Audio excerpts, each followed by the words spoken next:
앞에 있는 본문은 다음 주 고난주간 특별 새벽기도회 때 다룰 겁니다.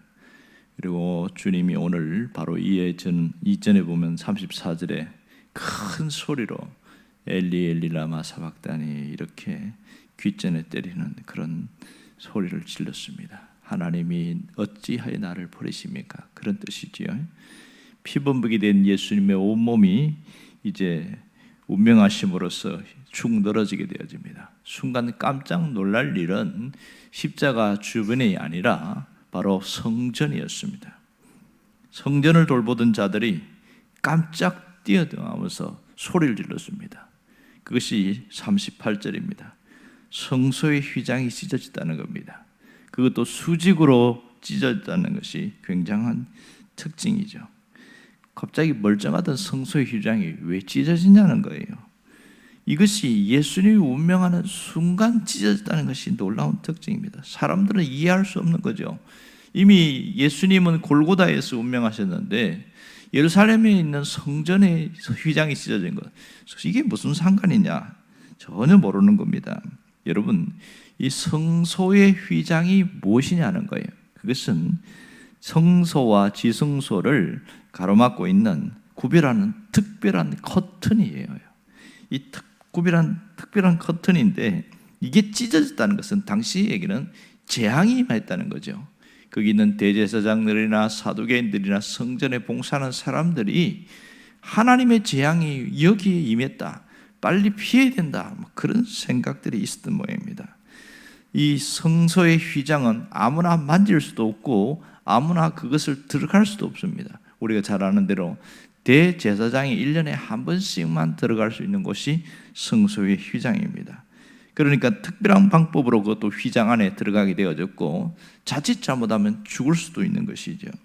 대제사장이 자신을 위한 속죄의 제사를 한 다음에 그 휘장을 열고 들어갑니다.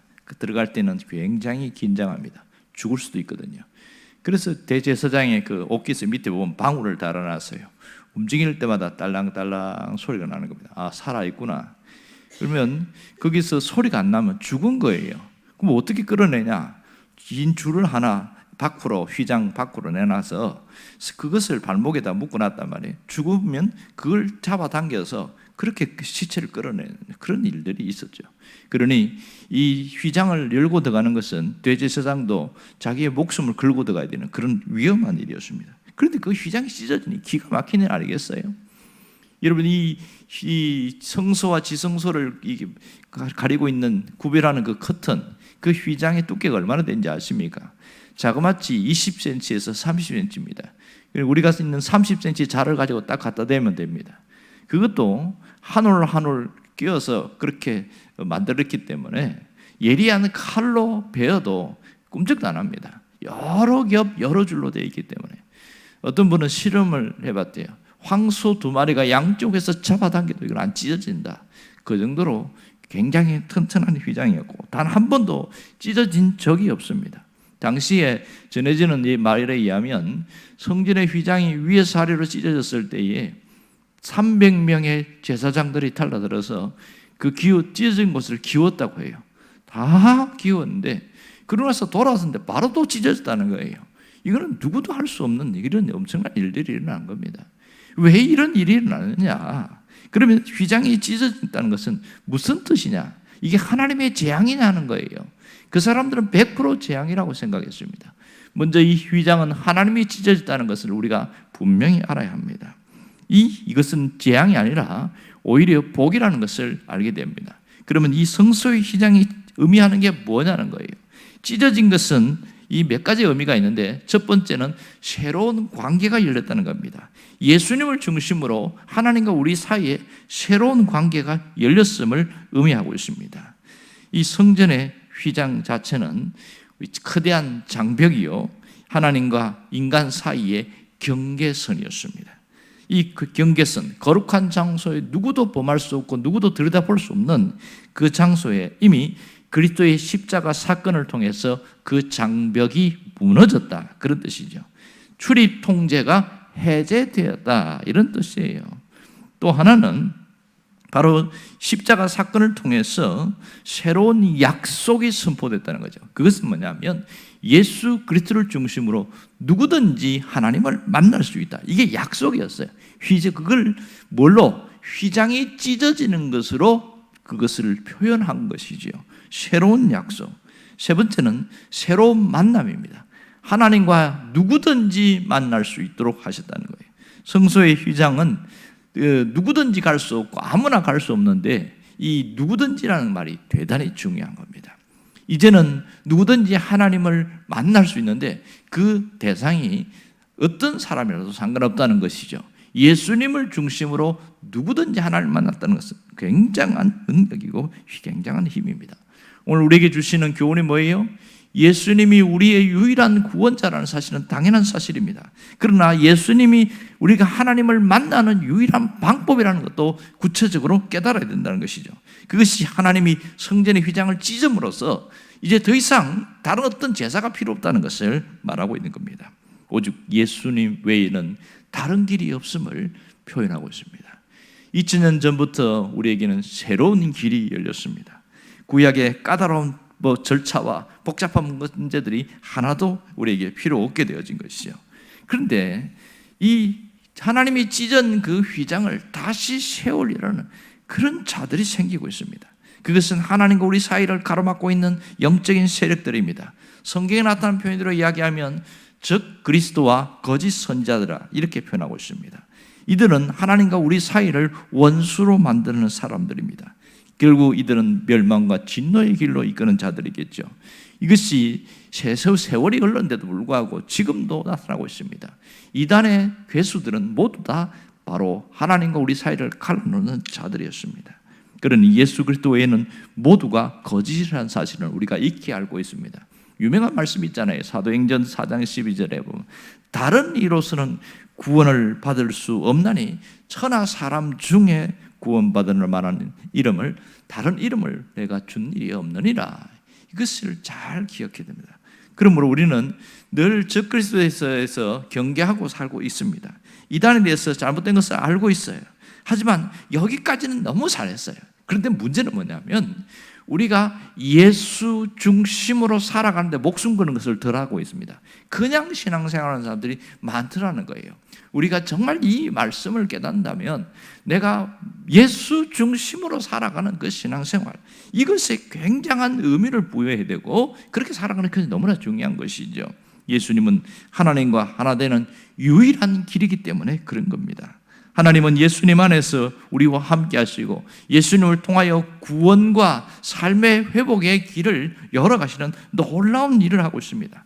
우리는 하나님을 언제든지 만날 수 있다는 걸 알 수 있음에도 불구하고 그런 놀라운 특권을 갖고 있음에도 불구하고 하나님 만나는 일을 그냥 특별할 때 외에는 그렇게 가까이 가지 않는 일들이 굉장히 많습니다.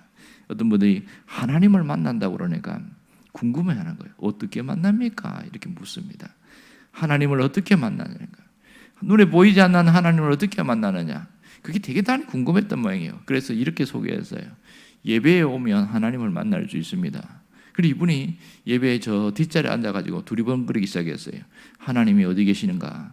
강대상의 의자에 앉아 계시는가? 아니면 목사님 뒤에 있는가? 아무리 두리번거리 봐도 예배 끝날 때까지 하나님이 안 보이더라는 거예요. 그래서 뭐라고 그러냐? 에이 거짓말 하구만. 하나님 없는데 하나님 있다고 그러고 하나님 안 보이는데 하나님 만날 수 있다고 거짓말 했구만. 그리고 나중에 따지는 거예요. 당신 하나님 만날 수 있다고 해서 내가 예배당에 와봤는데 하나님이 안 보이대요. 이렇게 이야기했어요. 그때 한참 이 사람이 웃으면서 뭐라고 그러냐면 하나님은 형체가 없습니다. 하나님은 영이시기 때문에 우리 눈으로 보는 게 아니에요. 이렇게 이야기하면서 차근차근 설명해 줬습니다. 우리가 서로 사랑할 때 사랑이라는 것이 오고 가는 것이 이렇게 형체가 보입니까? 안 보입니까? 하나도 안 보입니다. 그럼에도 불구하고 저 사람이 나를 사랑하는구나 안단 말이에요. 왜요? 느낌으로 알잖아요. 하나님은 눈으로 보고 만나는 것이 아니라 내 마음속에 내 영혼에 하나님이 말씀을 통하여 우리에게 다가오실 때 그걸 통해서 하나님을 만나게 되는 거예요. 설명을 해주니까 그제서야 그런 거예요. 이렇게 이야기합니다. 여러분, 하나님은 임재하십니다. 가장 강력하게 하나님 임재하는 곳이 예배입니다. 그러나 예배를 보는 사람, 예배를 드리는 사람, 예배 행하는 사람, 여러 가지가 있겠지요. 이 예배 가운데에서 하나님을 만나지 못하고 가는 것은 정말 안타까운 일입니다. 하나님의 임재가 있는 것을 체험한다는 것은 놀라운 일이죠. 하나님은 여러 가지로 우리에게 찾아오시는데 가장 강력한 것은 말씀입니다. 말씀을 우리에게 찾아오셔서 역사하시고 그리고 이끌어 가시는데요. 봐요. 똑같은 말씀이 들리는데도 깨닫는 바가 저마다 달라요. 그것은 하나님이 우리에게 말씀으로 찾아오는데 이렇게 어떤 분에게는 이것으로, 어떤 것은 저것으로 찾아오는데 그렇게 만남 속에서 하나님이 내게 오셨다는 것을 아멘하고 받아들이면서 가면 됩니다. 그 깨달은 그 체험이 단순한 깨달음이 아니라 주님과의 만남의 관계라는 겁니다. 그렇게 그 말씀 붙들고 살아가는 것은 내가 하나님의 말씀으로 살아간다. 이 말은 하나님과 함께 살아간다는 하나의 증거요 표시입니다. 우리가 휘장이 찢어졌다는 것은 누구나 어디서나 하나님을 만날 수 있다는 그것을 얘기하고 있습니다. 안타까운 것은 하나님의 임재를 경험하지 못하고 살아가는 사람들은 신앙이 늘 정체화되어 있어요. 새롭지가 않은 거예요. 어제 모습이나 그저께 모습이나 똑같아요. 하지만 하나님의 임재를 경험하는 사람은 이 신앙이 갈수록 새로워지는 겁니다. 내 육체는 날이 갈수록 약해질 수 있지만 영혼은 갈수록 강해진다는 거예요. 사도 바울이 그 얘기했잖아요. 육신은 날마다 후퇴하고 약해지지만 내 영은 날마다 새로워진다고 얘기하고 있습니다. 그것은 왜 그렇습니까? 하나님과의 만남이 깊어지니까 생기는 거 아니겠습니까? 이미 2000년 전에 휘장이 찢어짐으로써 더 이상은 있지 않습니다. 하지만 문제는 죄라는 것이 하나님과의 사이를 가로막고 우리의 그 휘장 역할을 하는 경우가 있다는 거예요. 여러분, 늘 신앙생활을 잘하는 사람도 죄가 들어오면 하나님 사이가 딱 가로막혀집니다. 그러나 염려할 것이 없는 것은 하나님은 우리가 엎드려 회개할 때 순식간에 그것이 사라지게 한다는 겁니다. 동이 서에서 먼 것 같이 너의 죄를 도무지 기억하지 아니하리라. 너희 죄가 주홍같이 붉을지라도 진홍같이 붉을지라도 내가 양털같이 이게 할 것이다. 이게 하나님의 약속이에요. 그 조건이 뭡니까? 죄를 회개하면, 그러므로 이 회개는 내 영혼이 씻어지는 것, 샤워하는 겁니다. 그러므로 이 회개는 놀라운 능력과 역사가 있습니다. 그러므로 오늘 우리가 늘 하나님 앞에서 담대히 나갈 수 있는 그 마음이 얼마나 소중한지 모릅니다. 이왕 기도하러 나왔다는 것은 하나님 앞에 내가 나왔다는 그 의미 아니겠어요? 그 짧은 시간의 기도지만 내 마음과 내 정성을 다해서 집중적으로 기도할 때 주님 역사하십니다. 여러분, 기도에서 가장 중요한 건 뭐냐면 내가 하나님께 아뢰는 것도 중요해요. 하나님께 아뢰는 것도 중요한데 딱 잘 안 되는 게 하나가 있어요. 그게 뭐냐? 듣는 기도가 안 됩니다. 듣는 기도. 듣는 기도가 뭔지 처음 듣는 분도 있더라고 보니까. 그것은 하나님이 내게 말씀하시는 것을 들으려고 해야 됩니다. 자, 지금 내가 여러 가지 기도 제목과 여러 가지를 가지고 하나님 앞에 이렇게 아뢰었어요. 하나님 앞에 아뢰고 예수님 이름으로 그렇게 아멘하고 끝냈어요. 그리고 훅 지나가 버려요. 늘 이렇게 하다 보니까 하나님이 내게 말씀하시는 시간에 못 듣는 거예요. 그러니 자기 요구가 안 되어지면 왜 그러냐고 따지기만 하는 겁니다. 듣는 기도라는 것은 기도가 끝난 이후에 가만히 들으려고 해야 됩니다. 처음에는 안 들립니다. 왜냐하면 훈련이 안 됐기 때문에. 하지만 들으려고 하면 하나님이 내적 음성으로 우리에게 말씀하십니다. 그 내적 음성으로 말씀하시는 걸 들을 줄 알아야 됩니다. 가능하면 내 기도가 다 끝나면 최소한 2, 3분 정도는 가만히 앉아서 들으려고 해야 됩니다. 누구처럼? 사무엘처럼 말입니다.